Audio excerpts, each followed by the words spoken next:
Good afternoon. This morning went to some Sunday markets.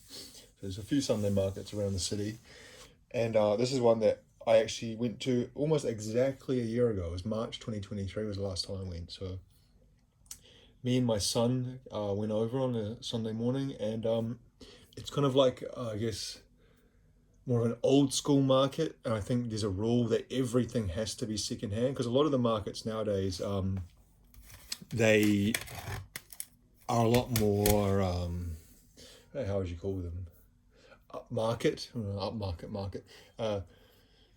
bougie, I guess the young people might call it. Kind of they have kind of like what would you call it, like craft stuff, and I don't know the word, to artisanal stuff like honey and coffee and stuff that kind of people have made, and more new products.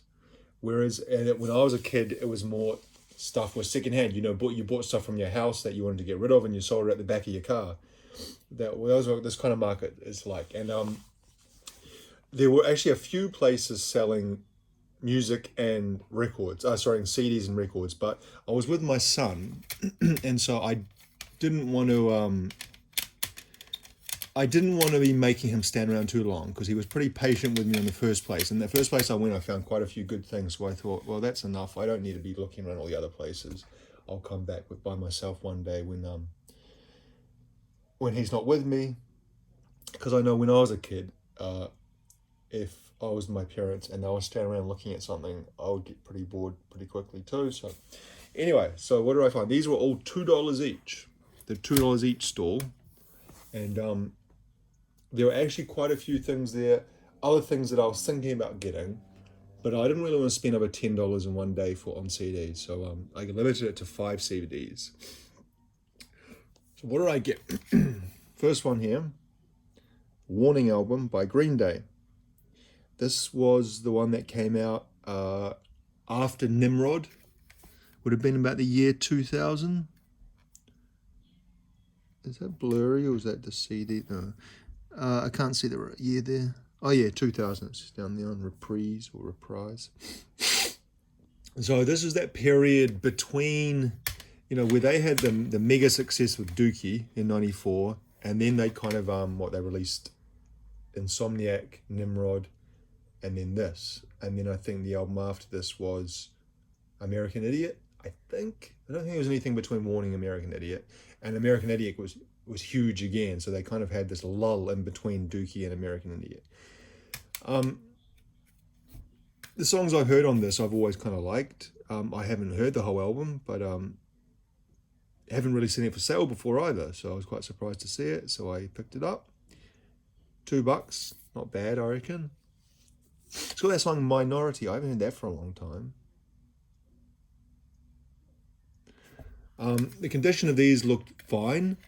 The hinge on the covering is broken, but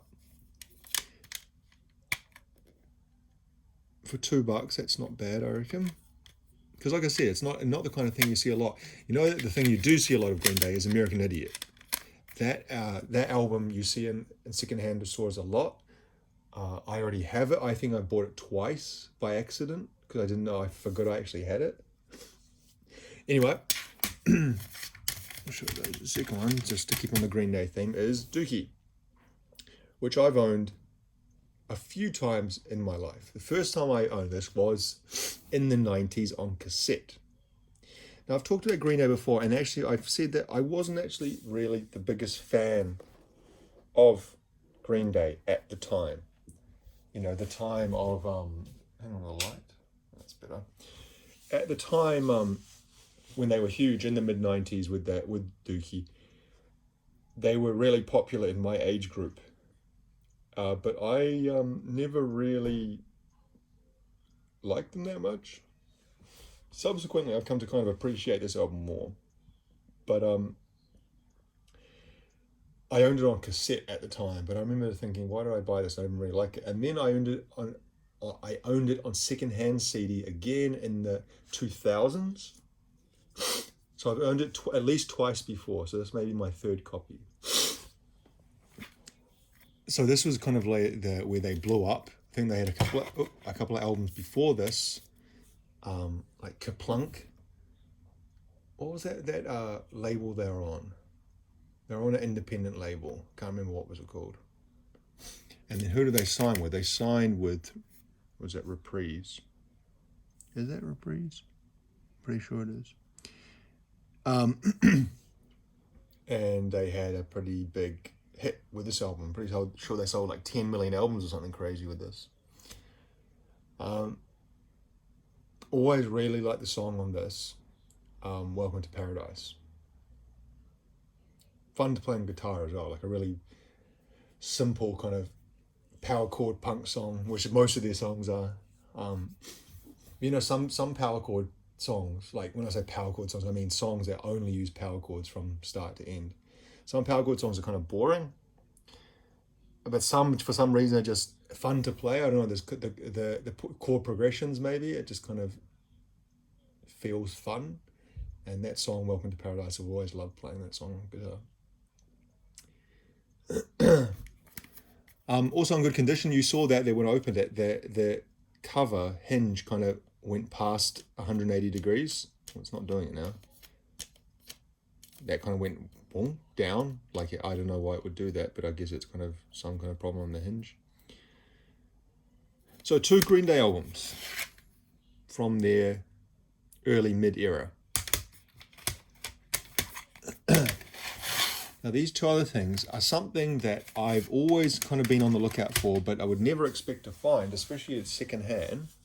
And I've done a video before about the other ones I own. These are the Late Night Tales compilations.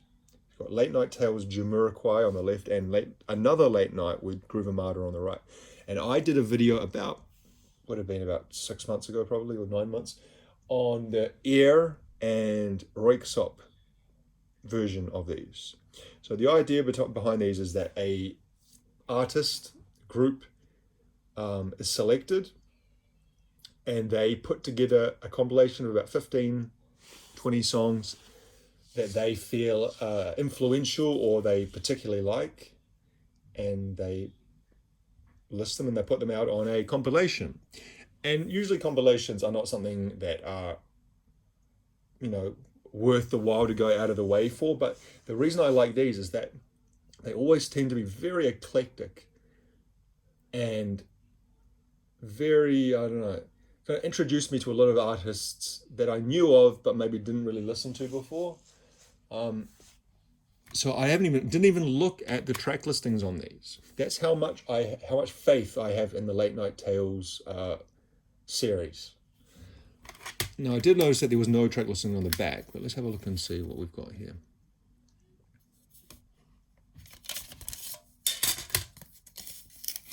Now, that's a problem.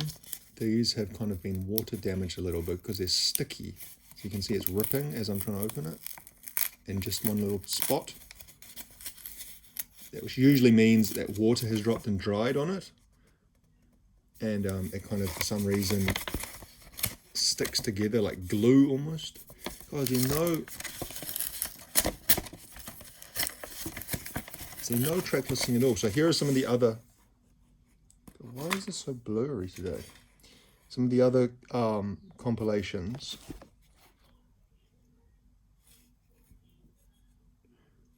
I don't know if you can see that really. I can barely see it. So we got Howie B, Groove Armada, Tommy Guerrero, Kid Loco. These must be the very early ones. Nightware's on Wax. What's that one there? Oh, 07. Don't hear them much these days, do you?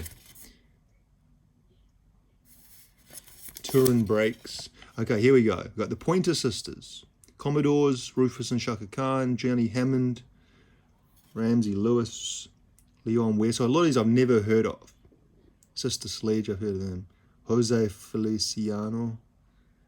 I think he's the guy who did that absolutely terrible version of Every Breath You Take by the Police. If you've seen that YouTube video where Sting is in the concert at some kind of tribute show, I think, and that guy is performing a version of Every Breath You Take, you know, his song, and it's showing him in the crowd, and he just looks in physical pain at how bad the song is. Patrice Rushen, Marvin Gaye. So my point is that most of these things are the same. Where I read through, it's the same with the other ones I own, the Röyksopp one and the Air one. A good half of the artists that they have on these I've never heard of before, or if I have heard, I know very little about. But like I said, it's almost like a knack for just choosing a group of really eclectic but interesting songs that I would never have thought to have listened to before. Groove Armada. Who have they got?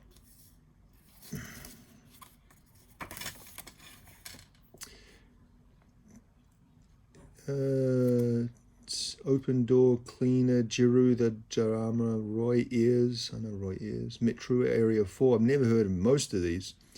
Kimra, Don Ray, Grace Jones, Shuggy Otis, Al Grains. I've heard of some of them. Ray and Christian, Mr. Fingers, Aretha Franklin, Lucien. So I know kind of just from me talking about them, it just kind of sounds like a whole bunch of nothing special, but like I said, I'm willing, especially for $2, I'm willing to take a gamble, because the first time I heard these, I think I was trying to download Röyksopp's discography. This is about 15 years ago. And a part of the discography, they threw in the Late Night Tales compilation. And I kind of listened to it just on the off chance. And I was so impressed with it that I kind of went out of my way to find some other ones. And I downloaded a few other ones over the years. And I think Bell and Sebastian, I listened to their one. And like I said, Air. And all of them, I've been impressed.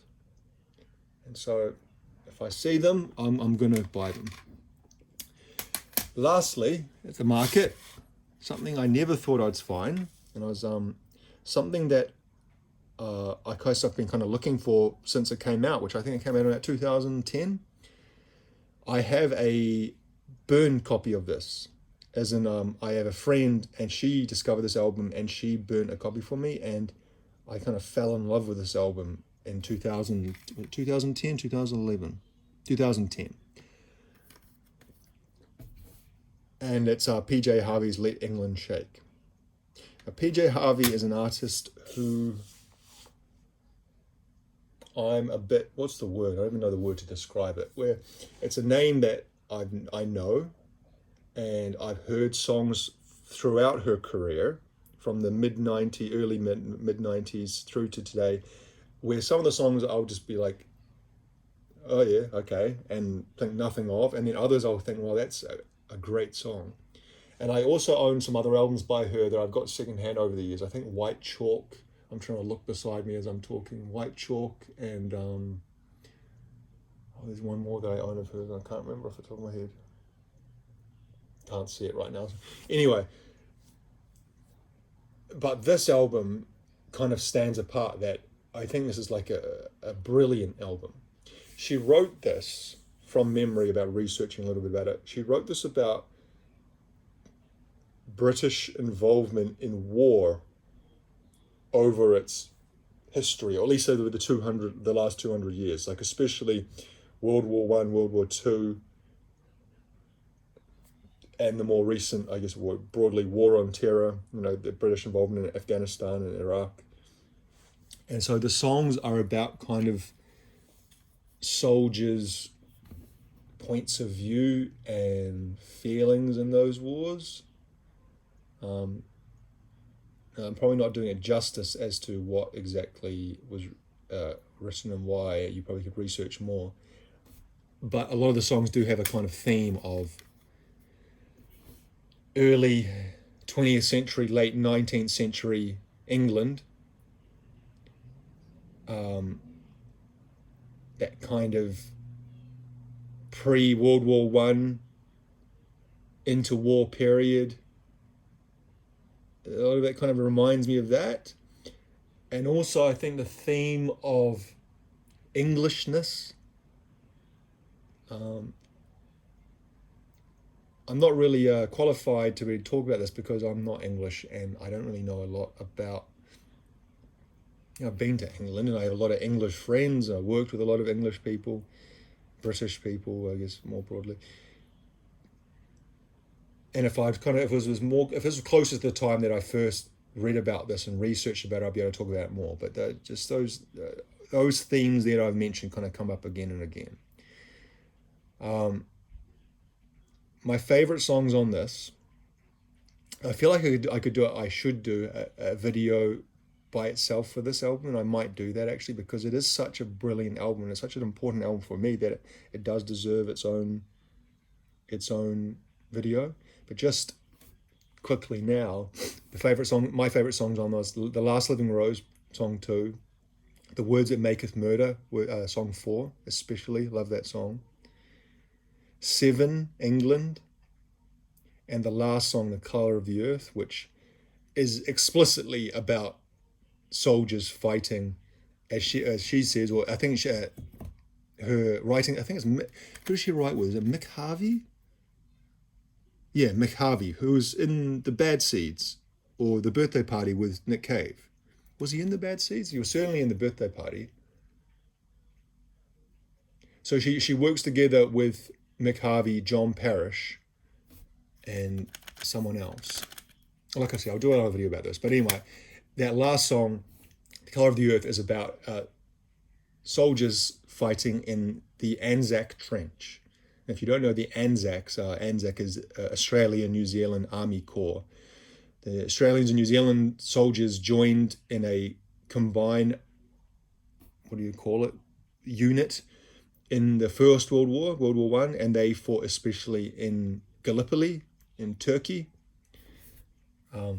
I guess was at that stage was still the Ottoman Empire. I don't know. Was that finished by that time? And there was a particularly kind of brutal. World War One was brutal. From end to end across every battlefield. But in our national law, the battle at Gallipoli was particularly brutal. Was that we lost thousands of soldiers in just kind of a couple of days. And this was a time when the population in New Zealand was like just over 1 million.